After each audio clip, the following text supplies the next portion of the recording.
Welcome to The Walk-In, a podcast where doors stay open and stories unfold one conversation at a time.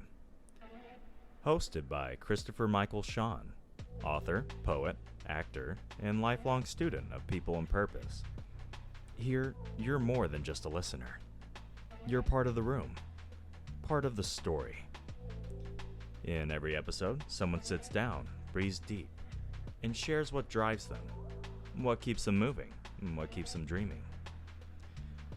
This is a space for dreamers, doers, and those still finding their way. So pull up a chair, pour something warm, and let's take a walk into the soul. Absolutely. So my name is Jay Hall. I am an author, an educator, and a podcaster. I am from Oklahoma City, which I'm sure we're going to get into because you are as well.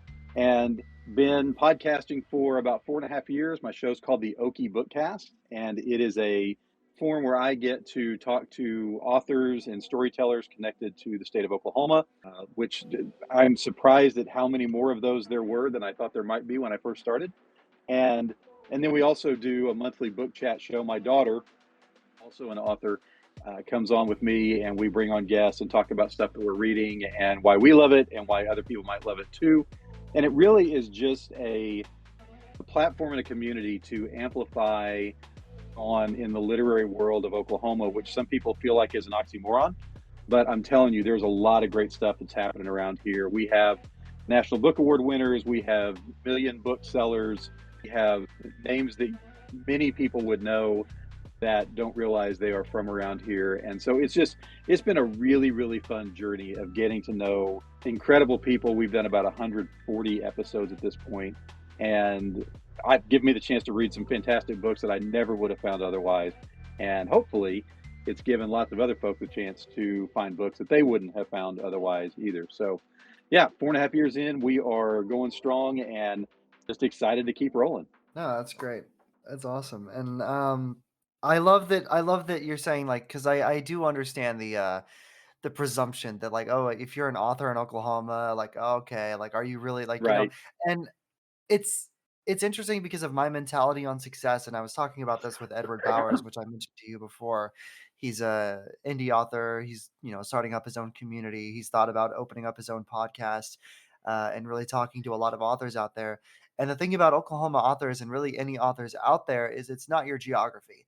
And that's something that I had to learn coming all the way from Oklahoma to New York. It doesn't matter what your geography is. It is just putting your passion and your voice out there. Now I believe that, yeah, getting out of your comfort zone is really necessary. And I love what you're doing because, even if it doesn't seem like it, you're bringing people out of their comfort zone into an area where you're talking to them on a podcast and talking to them about their books. And sometimes even just getting their book out of just their headspace. Like if somebody has an idea about what to write, or if they have this book, but they don't really know how to talk about it, putting them in a space where they're able to discuss it is so healthy for them creatively. And, I'm proud of you for doing that. And like 4.5 years is incredible. That is a long time. That is a lot of dedication. Uh, and yeah, I'm excited to see where that goes. And you said you're from Oklahoma City, and I'm from Oklahoma City as well. I'm from Yep. War Acres. I don't know if you've ever been to War Acres. It's a very Oh yeah. small little, yeah, small little town inside of Oklahoma City. I went to Putnam City as a kid. Grew up there. I was there for 25 years, and recently, well, I would say recently, 2 years ago, moved to Oklahoma, and I never, or moved to New York, and I never thought that I was going to start a podcast. You know what I mean? Right. But it's been incredible. And so my question for you, as you've been a podcaster for 4.5 years, how have you kept that up? That's a long time. How have you kept that energy up? I think there's a couple of things. One, I just love these conversations. I get to talk to the coolest people. And you're right, there is this thing in lots of us that we have ideas that we don't want to get out in the world, or we're afraid to get out in the world, or we don't feel like we're allowed to get out. And one of the things the show has done for me is give me permission to start writing my stuff and getting it out in the world. As I talk to podcaster or talk to authors who do things similar to what I envisioned writing, it opened the door for me to be able to do it. But the other piece of it, so we were mentioned just before we started recording, I've taken two hiatuses, I guess is the right plural, during the 4.5 years of a couple of months each. And the first time I did it, I really stopped because I was doing too much. I was trying to do 4 shows a month and full-time job and family and writing and all the other things I was doing and just was out of gas. And took a couple of months just to decide whether or not I wanted to keep going or if we were done. And at the end of that couple of months, I realized I was itching to get back to conversations and to be back. I'm sitting in my studio right now, getting back into the studio, getting back on a microphone, and I missed it. So I think it's just become a part of the regular rhythm of who I am. I know that 2 or 3 times a month I'm going to be sitting down with an author or a bookseller or a librarian or somebody connected to kind of the bookish life of the state to just talk about books. And those are conversations I'd be having anyway. I talk about books with people all the time, some of them to the point where they wish I would stop. And so it gives me a great excuse to talk about something I'm passionate about with other people who are equally passionate about it. And I think when you have just a love for what you're doing, it doesn't feel like a grind. And I think especially now that I've kind of figured out a rhythm that works for all of the other things I want to be doing in my life, it's just fun. And I don't know if that's a great answer to how do you keep going, but there's something to just really enjoying what you're doing. And right now I am. Mm. No, it's definitely like a mindset, and it's a difficult one to have. You can love something and really love it, want to do everything in regards to it, but it is that mindset shift of going, okay, I'm not doing this for money. I'm doing this for me. Right. And whenever you do something for yourself, everything falls into place. Right. And and the fact on you taking a break, breathing is so important. You know what I mean? Your lungs Oh yeah. need oxygen. You can run forever, but you're gonna have to take a breath eventually. You know what I mean? And so it's really important. And I'm glad you gave yourself that rest. And I hope that you don't guilt yourself on that because it is really important. Even me, like you know what I mean. The only reason that this podcast is breathing while I'm managing college and managing work is because I'm allowing myself rest. Yes, the Right. podcast has been uploading every Monday at 2 p.m. But I understand that even if I fall short, one of these days, I'm sure it'll happen. It doesn't mean that I'm failing. It means that I'm breathing. It means that I'm allowing myself Yeah. to exist and I'm being human. And one of the biggest things with my podcast is the authenticity. You know what I mean? I want to be Right. authentic. I Yeah. want to be human. You know what I mean? I was actually just thinking today, like, if my podcast somehow blew up tomorrow and it was the biggest podcast in the world, I would still want to reach out to small creators, people that get 1 or 2 likes on TikTok or whatever, because it's those young, small creators that really I feel like they are the lantern bearers of the world. They're the ones that are gonna light the way in the darkness, you know what I mean? And, yeah, I think and to answer my own question, I think the reason that I keep going, the reason that I keep pushing is very similar to yours. I love what I do. Yeah. I'm very passionate about what I do, and I know. I think that's an incredible answer, and I'm proud of you for doing that because honestly, giving a voice to authors is something that I've we have a small community of authors here, self-published, some of them, and it's awesome to hear their stories and get the mind behind them because honestly, it's it's really interesting. Whenever you get an author on the podcast, they do most of the talking. They're talking Right. about their books, they're talking about their ideas, so really, it's like an easy day for me. I could just sit back and listen to their great stories, and I'm sure you've Well, heard and there's amazing go ahead. stories as well. No, go ahead, go Oh, ahead. there's something about the you mentioned the indie authors, the small creators, the folks that don't have a big platform, and I've had incredible opportunities. I've gotten to talk with authors that I had no. I'm still shocked said yes. Big names, multi award winners, bestsellers, those kind of folks. And I love those conversations mostly from a geeked out. I can't believe I get to talk to this person perspective. But the conversations that I get to have with the smaller indie authors who are trying to find their way, who might be with a small publisher. There's so much more just energy in a lot of those conversations because they're not bored of talking about their stuff. They're not. It's not as. I want to be careful because I don't want to take anything away from the conversations I've had. It's Mm, not as canned in some ways. They haven't had that conversation 50 times, and so they're just. There's an excitement. There's an energy. There's a joy, and there's a very different perspective on what it means to be successful. because they're not trying to sell a million copies. They're trying to sell 10 copies at their next signing at a bookstore somewhere. Mm. And if they can get, a small bump from showing up on a podcast like mine or like yours, then that's a big deal. And I think one of the cool things about the space that we're in all creativity, the I was told somebody the other day, the gates are still up, there are still gatekeepers, but the fences are gone. And the gatekeepers don't know that yet. So we have the ability to just walk around and get in and play while somebody else stands at the gates and guards it. And it has changed the whole dynamic of what we are able to do, brought a whole lot more people into the space, which on the one hand makes it crowded and a little more complicated to get heard. But on the other hand, it means that anybody who wants to can put their thing out in the world. And all you need to do is find a handful of people who are into it with you. And suddenly you've got a community, and that's what we're shooting for anyway, right?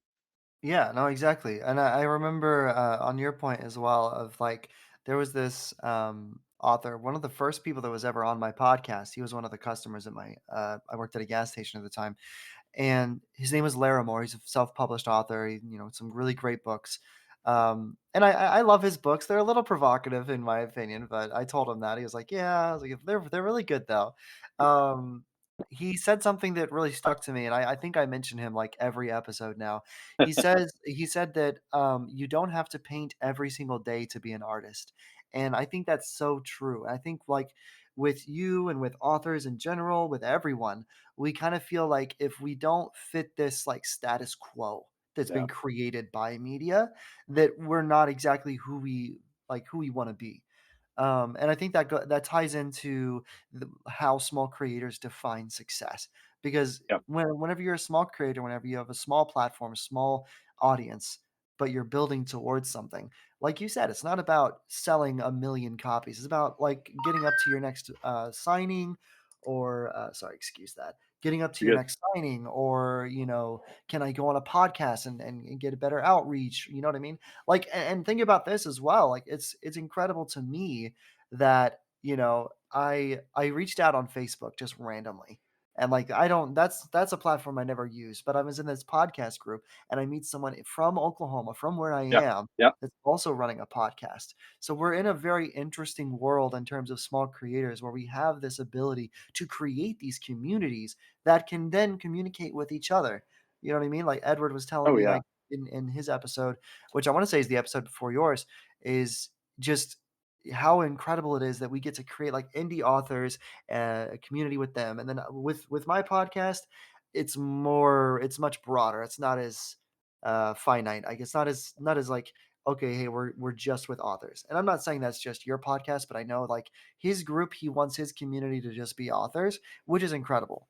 Because especially with things like AI, and this goes into my next question, with AI and how crazy that is, Mhm. it can write books, it can, it's taken over the voice acting industry. I don't know if you've heard about that, but with me being Yeah. a Yeah. voice actor, half of the jobs that I get offered are, "Oh, hey, do you wanna sell your voice to this, AI that'll Yeah. Yeah. use your voice?" Like, you know what I mean? And, so my question for you is, like, with the age of AI coming, how do you think that's going to impact small creators and authors?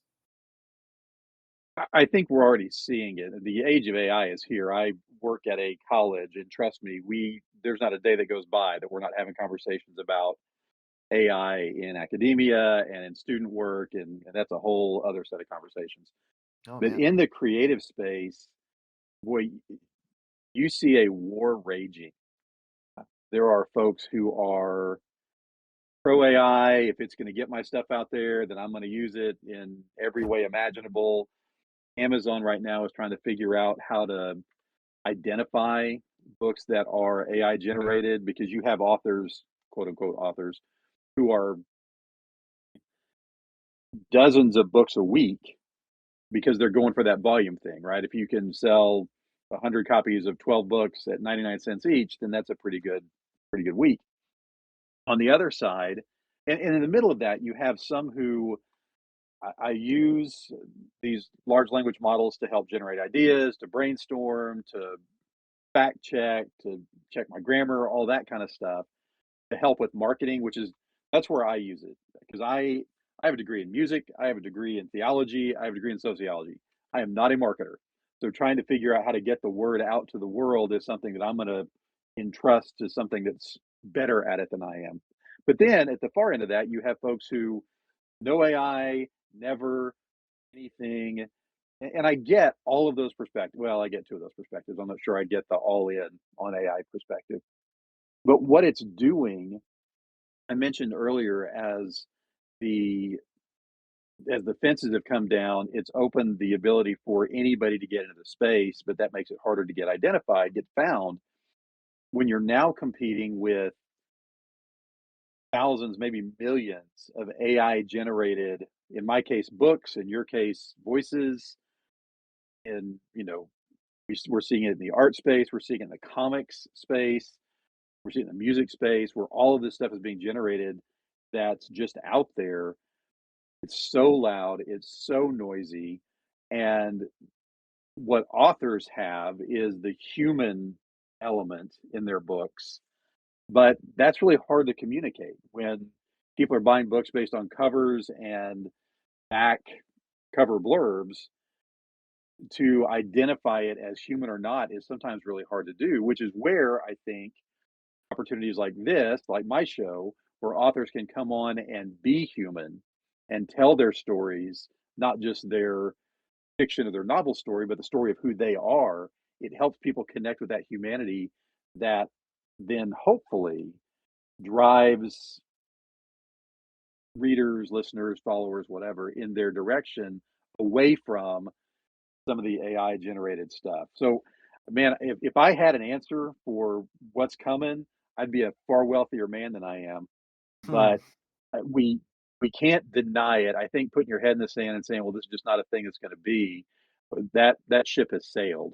Oh yeah. And so it's figuring out, and this is what we do with our students, going into a world where AI is real and it is used everywhere. So how can we help our students learn how to use it ethically and effectively and not just use it as a crutch? And I think that's the conversation in creativity as well.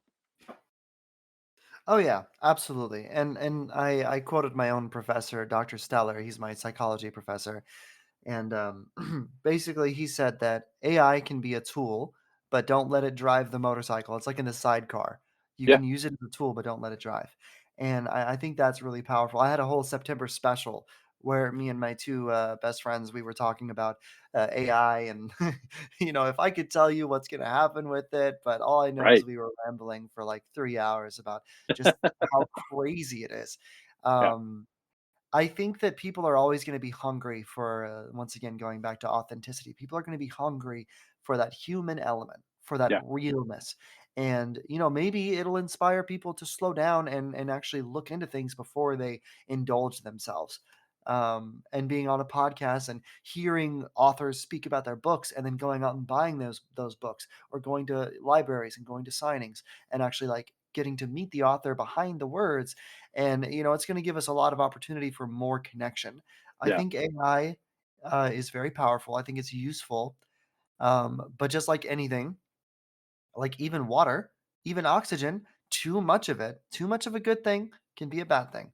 And I think that as we continue on this path, it's there's no going away from it. Like you said, we've already it's Pandora's box. We've Yeah. already It's opened out. it's out there. So now it's up to us, not only just as creators, but as humanity itself. How are we going to handle this? And me being someone who's, played like Detroit Become Human, which is all about, AI and androids becoming real. You've got all these older movies like I, Robot, I think it's called, that really Oh yeah. 2000, I think it came out. We see all this media from the past like 40 years that really did go into like, hey, what if we had this artificial intelligence? And now we're getting really close to like, I don't think we're in artificial intelligence. We're more like in generative artificial intelligence, I believe it's Yeah. called, where Yeah. it's like it's generative. It's not quite artificial, because if it was artificial, it would just boom. It would be on its own. It wouldn't need anything. It would just be on its own. But it is more generative. It kind of guesses what's going to be next. And I remember I read about this study specifically to do with writing, where they did an experiment with a number of authors or a number of people. Sorry, they had them go in. A certain number had no ChatGPT, no AI, and they did the writing, and the other group did it with AI, and they compared the two afterwards. And then they had the first group use AI, and they found that really what happened was everyone's writing style became the same. It was Yeah. basically all just copy paste of what ChatGPT kind of Yep. taught them essentially. Um, so then that that question becomes like, okay, are we all just gonna sound like AI after a while? But for me, I don't know. I indulge myself with ChatGPT. I use ChatGPT as like a journal, essentially. I'll rant Oh yeah. about my day, I'll do whatever, but I know where I should stop. And it's like whenever ChatGPT is like, oh hey, I heard you're working on an essay for class. Want me to no no no, don't touch my essay. That's me. Right. If Right. I fail whenever I failed an exam, I got a 52% on my media literacy exam, which I was completely ashamed of as somebody who I believe myself to be, literate in terms of media. It was a lot of the terms, like Right. narrowcasting and all that, and I had a hard time with it. I What I did is I was ranting about it, and ChatGPT was like, "Well, I can help you study for the next one." I was like, "No, no, no. That's me. That's all on me." Right. Uh, I think that if we can limit ourselves in that way where we're like, "Okay, I'm willing to use it as a tool, but it's not gonna drive. This is completely me. My academic career is completely me." So whenever I look at my grades and I can see across the board, I'm 100% except for that 197%, which, my exam was only worth 10% of my grades, so that's not even gonna affect me very much, thankfully. But, I can look at that, be in spring break, and go, "Okay, hey, I can celebrate this because this wasn't AI doing my classes, this was me." Right. You know what I mean? Um, and I think that, as we continue on, it does have the chance to be terrifying, and it does have the chance to take over. But we're already seeing so many people out there, they don't hate AI, but they are very mm, aware of it. So like I said, I've indulged myself. I can read something and just tell that it's ChatGPT. Oh I can yeah. look at a video and go, "That's AI. I can tell." Now, are we gonna get to a point where we're no longer able to tell? That's something for scholars and people smarter than me with bigger degrees. But for you, I could ask you as somebody who, you teach at the University of Oklahoma, and you have this podcast, you are an author, you have a lot of connection with real content, and I'm sure you have an eye, and I'm curious if you do. Do you Oh have an yeah. eye for whenever you can see that artificial intelligence at play? Um, Absolutely. And just to correct, I'm at Oklahoma City Community College, but have been at Oh, OU. sorry, sorry, But sorry. that's good. Oh, absolutely. I so as dean, I don't teach as much as I used to, but I did have to pick up a class. We lost an instructor, and so I picked up a class last fall. And first time I'd really taught in the quote unquote age of AI in higher ed. And oh, I mean, it's night and day. You you see students, you listen to them speak, you see them write things. They're kind of more off the cuff, and then you get this very just structured, laid out language that the student clearly doesn't know what it means or would use. I even had one. We were doing we had an assignment where the students were doing voice threads, so they were essentially doing voiceovers on images, talking about the image and what it meant. And I had one student who clearly was reading something that AI had generated for her because Mm, she couldn't pronounce about half the words. mm, And so she would stop and she would stumble over them. And that leads into a whole other conversation about how do we engage and deal with that kind of stuff. But it is very I think you have to have messed with it a little bit to know how it talks. yeah, ChatGPT has a very even when you ask it to be more familiar or more, whatever, it has a pretty clear structure and the way it comes up with ideas and sentence structure and all that. You can see it if you've read it very much. oh yeah, And most of my faculty have the same experience that they've messed with it in different ways. And so when that student essay comes out that's just not too good, because ChatGPT struggles to get the nuance of an assignment, but too structured to be generated by a freshman or sophomore in college most of the time, mm, it's pretty clear. And I think the same is true, like you said, you look at videos, we listen to music, we look at books and writing. It's pretty clear when it's pretty clear when a machine is trying to write a love story because it Mhm. just doesn't have It the doesn't have the soul. experience. Yeah, it doesn't have a soul. It doesn't have the knowledge of what it's like to have that first kiss, right? Mhm. Writers, most of us know what that feels like. We remember at whatever point in our journey that happened. And you can get, even if you're not a great writer, you can get that out on the page in a way that is far more human than a generative AI that is trying to bring together a million first kiss stories into the perfect version of what one would look like. Mhm. Yeah, because that's all AI is. All AI is doing, all ChatGPT is doing when you put something in there, it's taking everything it knows, every article, every chapter, everything, and it's putting it all together to create something for you. So it's not making anything new, it's Right. taking other things and like pretty much mashing it all together. Yep. And I think with ChatGPT, it's all about M dashes. I can tell what AI you're using. If I see a single M dash, I know it's ChatGPT. I've seen Facebook posts and I'll read it for 2 milliseconds and go, that's ChatGPT. Right. And maybe it's because I use ChatGPT every single day, so I know. Like if I I think see that's part of it. yeah, it's like, "Hold on. First of all, breathe. What you just said was really brave." Okay, that's ChatGPT. I can tell you right now. Every sentence he says, it Right. starts with that. And I think and this might be a little off the trail in terms of, like, what I know, um, and might be a bit of a brown noser to my professors, but I actually get better feedback from my professors because I'm a messy human. Like, if Yeah. though I don't know if professors expect 2 different kinds of students or what. I don't know what the system is, but all I know is that at the beginning of the semester, it was very the professors are handing out work, it's very just analytical, but then, like, it's like, they're talking about AI, so my creative writing is like, "No AI," and then my psychology is like, "Oh, you can use it," and I'm like, "I don't want to. I'm good," you know? But whenever they see the work, whenever they see how messy it is, I feel like I get really good feedback. I think professors love messy human stuff even Oh yeah. prior to AI. I think it's really why professors become professors, why teachers become teachers, you know? They love that messiness, that humanness, the humanity of it. And I think that hopefully students will see that. I know that for a lot of students, it's, well, I just want to get through the day. Well, my Yeah. mom just wanted me to go to college. Well, I just want this degree. Yes, but there is so much that you can learn beyond just what the term is about, what the chapter is about. There's so much in between the lines in your classes that you can learn.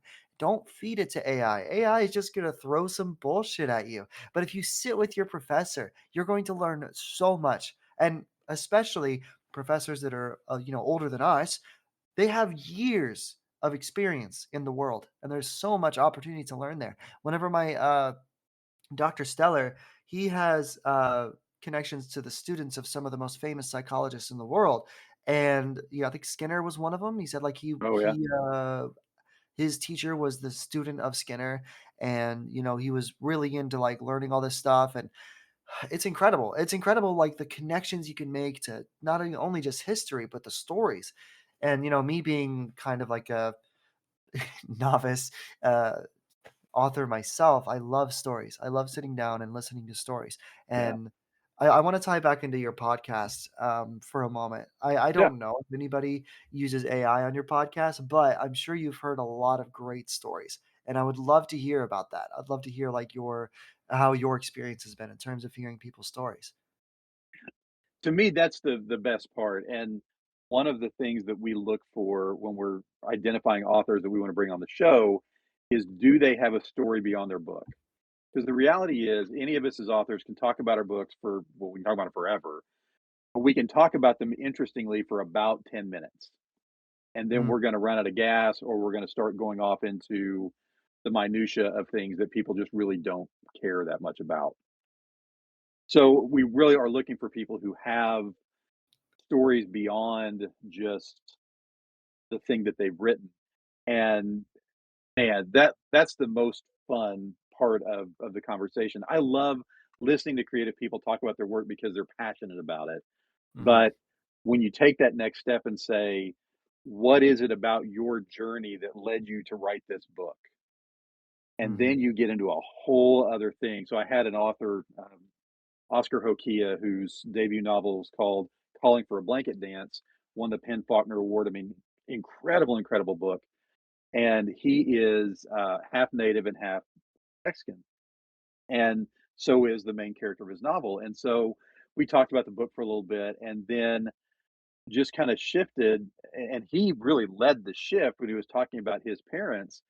I said, okay, well, tell me what that was like to grow up in kind of this in between two worlds community, both of them in the state of Oklahoma at the time that were not really seen as a positive place to be. And off we went. And just listening Mm, to his stories of growing up and moving around and the interactions that he had with people in high school and in town and just that kind of stuff. And it demonstrates the fuel that he used to create the thing that he created. yeah. And I mean, I've got 50 different versions of that story of people who came to whatever place in their journey and then said, okay, now I've got something to write about. I had the chance, the honor really, to talk with Danny Boyd O'Connor, who was one of the founding members of House of Pain, and a writer in Oklahoma City, Jimmy Trammell, or in Tulsa, sorry, Jimmy Trammell, who wrote a book about the Outsiders, S.E. Hinton's novel. Mm, I love the And outdoors. Danny Boy O'Connor bought the house that was used for the Outsiders movie and turned it into a museum. Been trying to get him on for 2 years and finally landed a conversation with him when this book was coming out. But listening to his stories of growing up as this guy in California who was kind of a thug and wasn't really into education. And he talked about sitting down and seeing The Outsiders for the first time, seeing the film.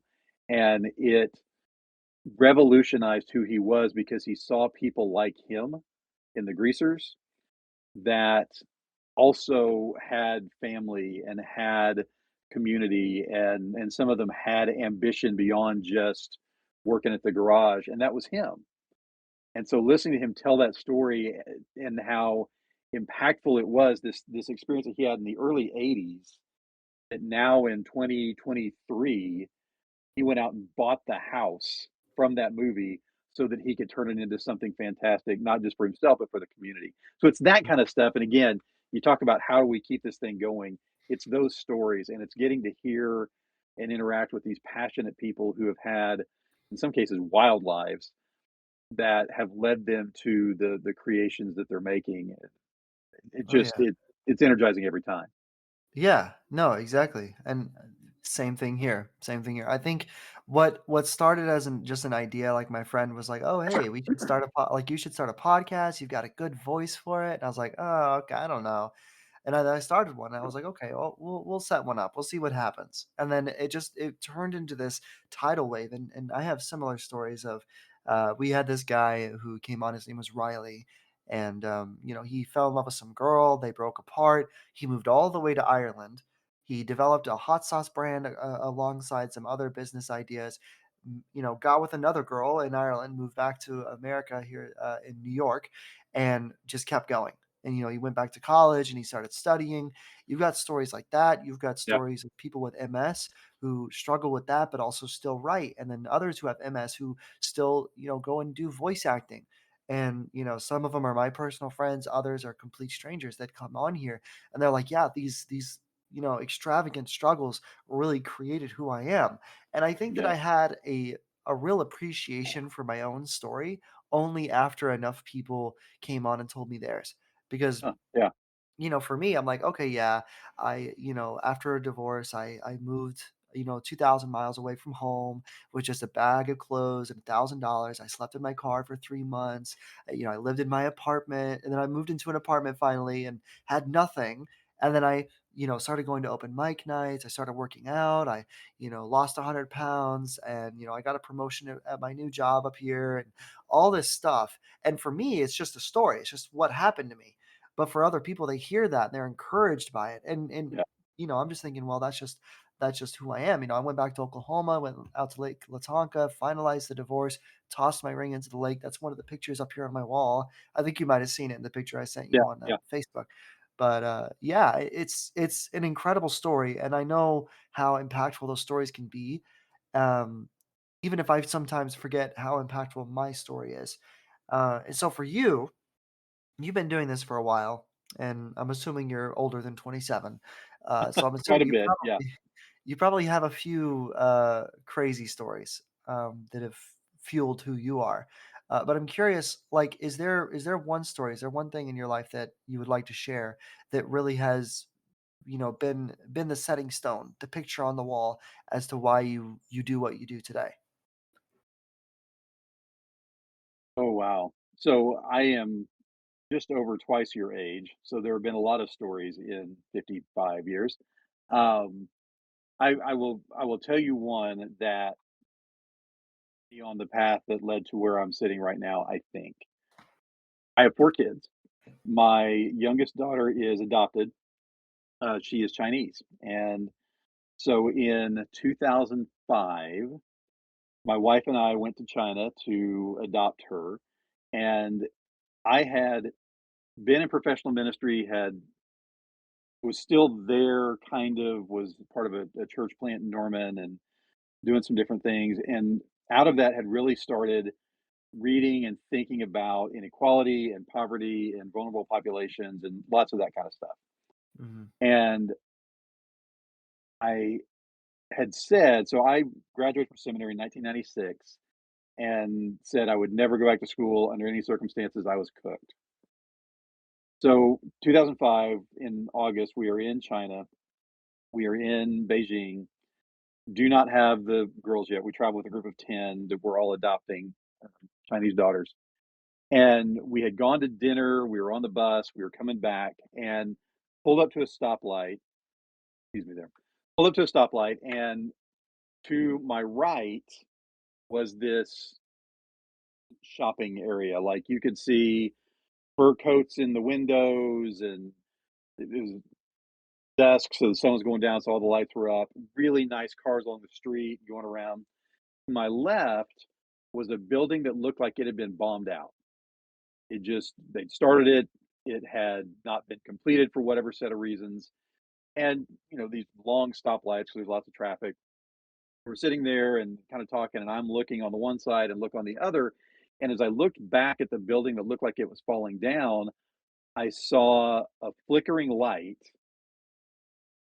faces look out one of the windows, and I realized people were living there. Mm. And the stark contrast between this incredible extravagance on one side and what appeared to me to be abject poverty if you're living in you're squatting in a building essentially, stuck with me so hard that over the span of that trip, then just continue to kind of look at it and see it. This is in 2005, China is the middle class is taking off, but there's still this lower class that existed.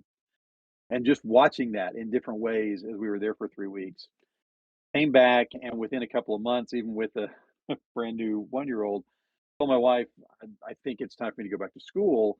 Went back to school at OU, got my master's and PhD in sociology because I was just so wrapped up in this idea of inequality and what it meant to not have enough. But really, I think because of my faith and some other things are part of who I am, wanted to focus on, okay, but what do we do about it? So it's not just enough. Sociologists are famous for, man, the world's awful, and then just walking away. And I did want to be that guy. I wanted to be more of an activist to, okay, how do we fix it? What can we do about it? And the more I studied, the more I realized that education is the answer to that question. And Mm. so that time in school then led to me shifting out of professional ministry and into higher education where I am now.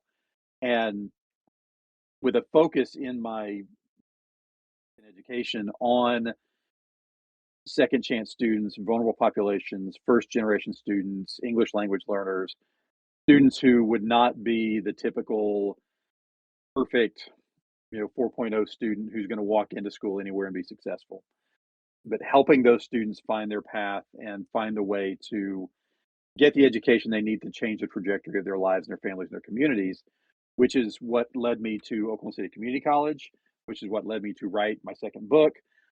And so I think a lot of who I am today is because of build up to and then the aftermath of sitting on that street corner and watching what happened in China. Yeah, that's big. I have not experienced something like that, but I do know that culture is important, and I think that people could do a lot to learn from other cultures. Oh yeah. There's something that I read once that said like a smart man learns from his culture, a wise man learns from many cultures, Mhm. and seeing how these other societies live and doing more than just going, oh, that sucks, like actually Right. do something about it, you know what I mean? And I wouldn't even know what I could do about it. The only thing that I really, try to do is just bring about awareness, educate people to what I know, but, Sure. my knowledge is limited in my ears and, hopefully I can learn more. And I actually just got my passport in the mail yesterday, so Well I'm done. excited. My goal for this year is to travel abroad. I've been to 26 US states. My goal is to visit all 50 before I'm 30 and to visit a country this year. I don't know what country I want to go Nice. to. They're all expensive. So, and flights That are, is true. yeah, That flights is are true. really limited right now. So I'm trying to figure out like what's cheap. If I want to go abroad, like truly like China or Bangladesh, Indonesia, Hmm. it's like $2,000 round trip. And Yeah. I'm like, dude, and then I have to pay for my bills while I'm gone, which is like 2100 dollars. Like, okay. All right, yeah, let me just throw 4 grand at this. Right. But it'll be worth it if I can go see that, experience that. And I think it ties back into that authenticity and that humanity of it, Yeah. is the experience and getting to be a part of it, being messy. I don't think there's anything more human than being messy. Uh, and there's something that we were talking about, me and Edward, in my last episode. We were talking about this idea of like a spider web, and everyone's spider web is different. Everyone's spider web is their own design. Everyone's their own little spider. They've got their own little web, and every little edge of it is something that makes us who we are. Like for you, that story is one of those pieces of the Oh web. yeah. For Yeah, for me, it's my cross country travel from Oklahoma to New York, and for other people like Riley, it might be going to Ireland that one time and falling in love and coming back, developing his hot sauce brand. And everyone's is different.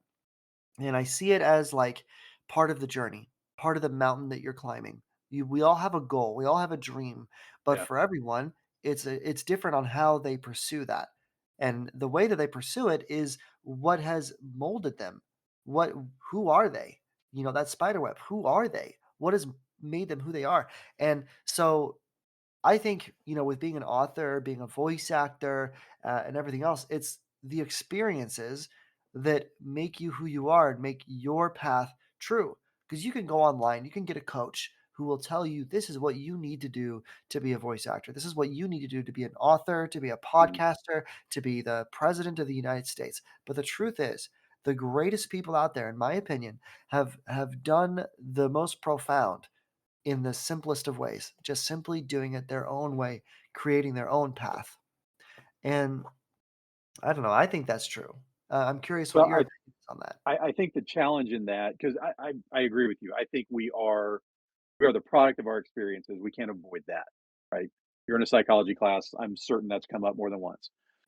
But the some of what that does is give us the stories and the fuel and the ideas that we create from. But some of that also, I think, impacts the disposition that you have to be a creative person, at least in the sense of putting it out in the world. Like I believe that all of us are creative. Every one of us has something in us that is creative. But some of us are wired and others to take the leap into making that public, to not being afraid to put your voice out there in front of the world, or put your book out there in front of the world for inevitable criticism, right? Nothing is 100% on Rotten Tomatoes or Goodreads or wherever, right? There's always somebody that's going to take a shot at it. And we we learn through successes, through parents who support and promote us, through teachers. I can't tell you how many times on the show, Chris, I've so one of the questions that I ask all of my guests is, what's an early experience that informed your writing life? And I bet 40% the answers to that question involve a teacher that at some point in junior high or high school told the author I was talking to, you know what, you're pretty good at this. And it's Mhm. those kinds of reinforcements that help us be bold enough then when we're 27 or 50, whatever I was when I published my first book, that lead us to being able to take that one more step because we remember, oh yeah, Mrs. Hardy said I was good at this, right? I remember winning this contest when I was in sixth grade. And so there's these affirmations that I think help us be bold. Now, some people are just bold by nature and they're going to put it out there whether anybody says it's good or not. But I think for most of us, we need just that little bit of nudge or crowd in the background that we can hear whispering at least, Mhm. you can do this, you're good at this. And it helps to push us forward. Yeah, it's a leap of faith, and it's the most. Absolutely. I actually mentioned this to Edward as well. The most terrifying thing I ever did, the most terrifying thing I did for myself, which was that leap of faith.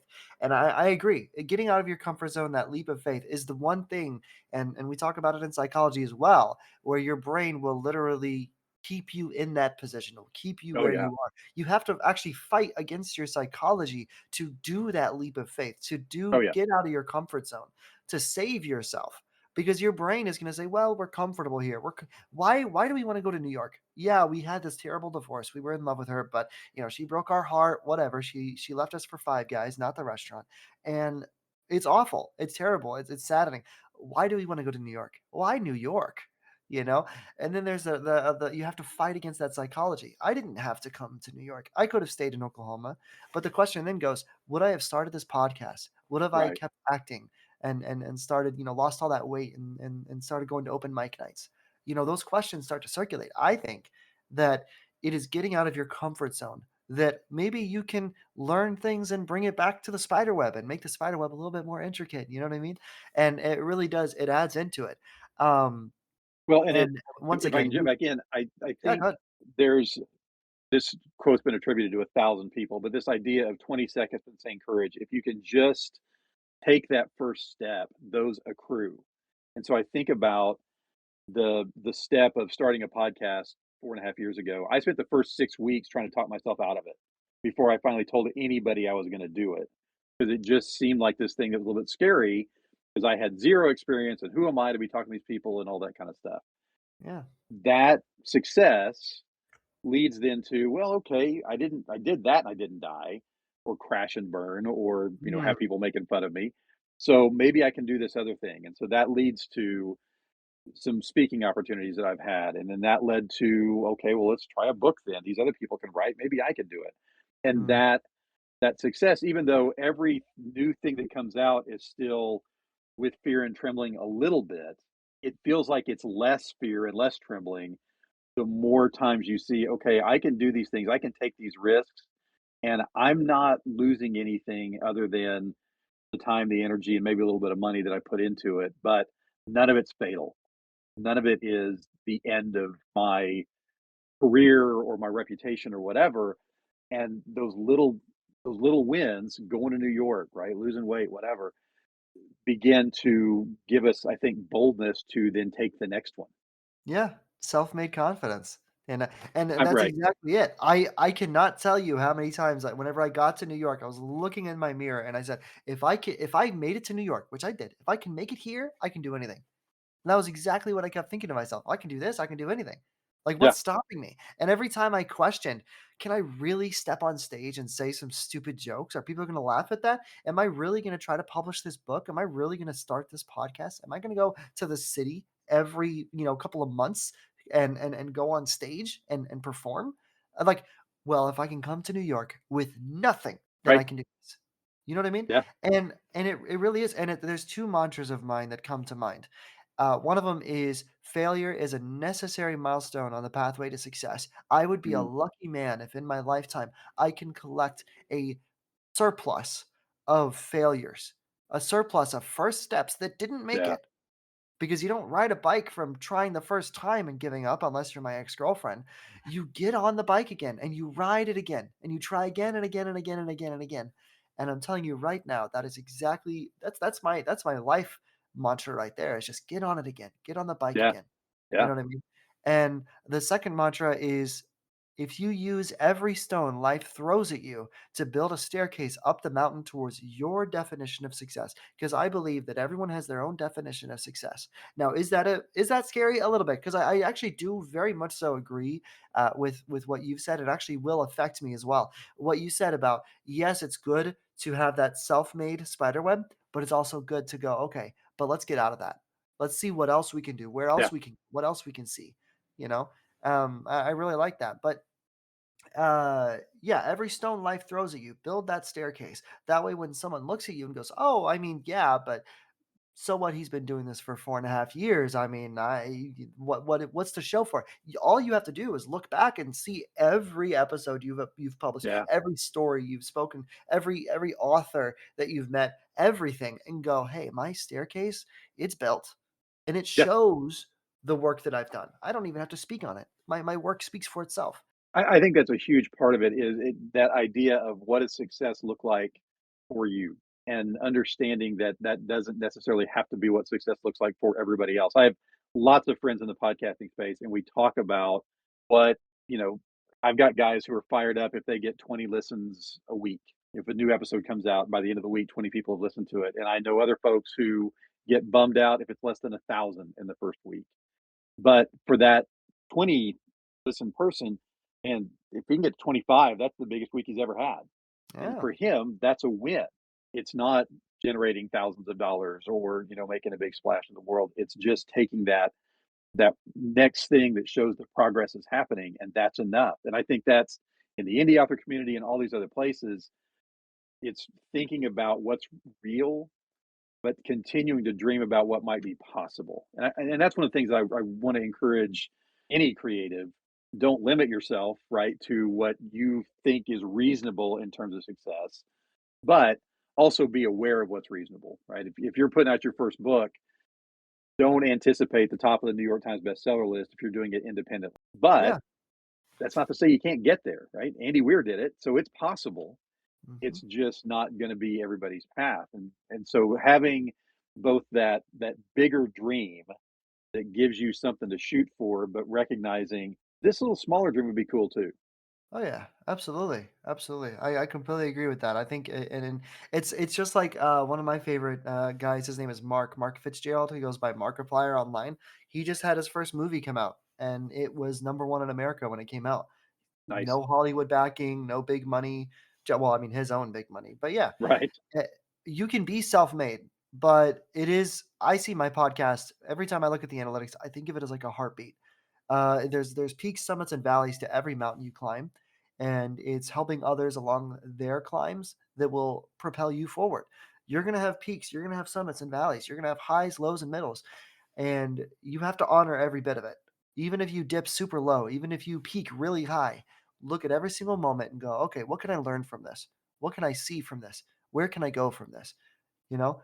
And yeah, I think that's incredible. And I think that's amazing. I think the work you do is inspiring, not only to me, but the people you speak to. I think it's awesome that we're both from Oklahoma. I think we're uh, definitely gonna have hopefully an opportunity to talk again a bit more about that. Um, Absolutely, yeah. and I would love to be on your podcast and talk about some of my books and or whatever you want to talk about, because just to be able to help you and really help other authors is just incredible. I think this is good work we're doing, and there's a term that I use. It's wayfinders. It's people who help Mm, guide the way for others. We're not telling them how to do their dream or follow their passions, but we're kind of holding up a light so that they can see. Like, hey, yeah. look how great you are. Look at what you're doing, because sometimes we forget that. Sometimes that voice in our head, we learn it's the default mode network in psychology. That little voice in your head that says, "Well, I mean, are we doing a good job? Was that actually good?" And Right. getting that feedback is really important for motivation. And I want to thank you not only just from me, but from every creative that's ever spoken to you that you're doing great, and I really appreciate what you're doing. Well, I Um, appreciate that, Chris. I've thought about this. I think one of the roles that I never thought I would be in, but have found myself in now for the last, I don't know how many years, and love, is peer leader. I love celebrating what these other people are doing, and so I get to be that voice added to that crowd behind them saying, "Man, what you're doing is great." And it's just there's something so fun about that, and we don't lose anything when we cheer for others, and so we should be doing that as much as we can. Oh yeah. And I think that this is my last mantra. I promise. Every time, every time you reach the finish line, you move it. Every time you reach the bar, you raise it. Yeah, And yeah, I think that that mind shift as well as mindset shift as well is celebrating them before you move them or even after. It's okay if you move the bar and you're like, hey, I accomplished this. What's next? Stop and go. Okay, but let me celebrate this first. Let me look at me and go, hey, good job. yeah, You know what I yeah. mean? Even if you go buy yourself an ice cream, you know what I mean? Do something. Go to Yep, Brahms and buy yourself an ice cream. And celebrate it. if y'all have never heard of Brahms, the only reason you should go to Oklahoma is for the Brahms ice cream. When I It's not the came only reason, but it's a big one. That's the only reason. It's a big one. When I came to New York, I was so upset because I was like, "Yeah, I can just go to Walmart and buy Bluebell," and I was like, "There's no Bluebell? What ice cream am I gonna buy?" That was really sad. No Brahms, no Bluebell, no That's nothing. tough. Yeah, I know. How am I surviving, honestly? And then the second thing is whenever you put your gas nozzle in the gas tank and there's not that little click thing that holds it in place for you. Yeah, that sucked. Um, yeah. I So had no anyway, idea. yeah, I miss Oklahoma until the tornadoes start happening, and then I'm like in the Well, 115-degree weather, and they're like, maybe not. yeah, it's part of it. Yeah. But before we check out for the day, is there anything else you'd like to say to anybody out there? Any authors, anything like that? So I'll say 2 things real quick. One self-promotional and one for everybody. Creative people, listen to this because it's kind of where you're hanging out right now. Just make your thing. Like, whatever it is that's in your heart to make, go for it. Somebody's gonna love it. Maybe not everybody's gonna love it, but somebody's gonna love it, and you have to live with what you've created for a long time. So it might as well be something you love. I get so sad when I hear people talking about writing to market or, producing the podcast that the analytics say is gonna be successful. Man, I mean, you're gonna have to do that, and if it's not something that energizes you and gives you life, like we talked about back at the very beginning, I'm 4.5 years in because I love these conversations. It's gonna be really hard to sustain. So, make the thing that is in your heart and make it. Don't just think about it, but go and do it. And then the other completely purely self-promotional, check out the show we've been talking about it. It's the Okie Bookcast, OKIE Bookcast. And you can find me on socials at Okie Bookcast pretty much everywhere. I love having conversations about books, about creativity, about nerdy things, whatever. So look me up. Let's have a conversation. And yeah, just keep making your stuff. Hey there, this is friend of the show, Anthony Ziello, and I just wanted to say thanks for stepping into the walk-in today. If this episode spoke to you, go ahead and follow the show, and catch us every Monday at 2 p.m. Eastern. You can find the walk-in on Apple Podcasts, iHeartRadio, YouTube Podcasts, pretty much anywhere you listen. And if you want to hang with our community, come join the Discord. We'd love to have you there. A huge shout out to the Podmatch community for having us with them. Their support for dreamers is unmatched. Until next time, take a breath, stay inspired, and as always, we'll walk together again next week.